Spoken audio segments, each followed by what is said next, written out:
যখন ভগবান গণেশ বিবাহের যোগ্য হন, তখন বিশ্বকর্মা তার দুই কন্যা ঋদ্ধি ও সিদ্ধির সম্বন্ধ নিয়ে কৈলাস পর্বতে আসেন। তখন ভগবান গণেশ ওদের দেখে চিন্তায় পড়ে যান যে কে হবে তার হবু স্ত্রী। গণেশ মাতা পার্বতীকে বলে যে বিবাহের পূর্বে কন্যাকে কিছু প্রশ্ন করতে চাই, কিন্তু এখানে তো একটি নয়, দুটি কন্যা রয়েছে। আমি প্রশ্ন করব তো কাকে করব? মাতা পার্বতী বললেন, তুমি তো ঠিক কথাই বলেছ।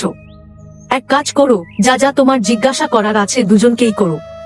দুজনের মধ্যে যে তোমার সঠিক উত্তর দিবে তার সঙ্গেই তোমার বিবাহ হবে।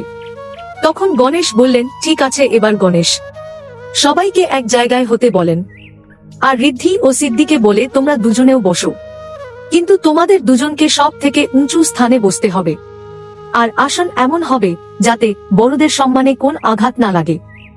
ঋদ্ধি ও সিদ্ধি কিছুক্ষণ ভাবে, আর মহাদেব ও মাতা পার্বতীর পায়ের কাছে বসে পড়ে। এটা দেখে খুশি হয়ে গণেশ ওদের বললেন, আমি তোমাদের আরো প্রশ্ন করব, যাদের উত্তর একই হবে। গণেশ বলে, পরম ব্রহ্ম থেকে বড় কি, পাপ থেকে খারাপ আর কি আছে, ভক্ত ভগবান ছাড়া আর কি চাই?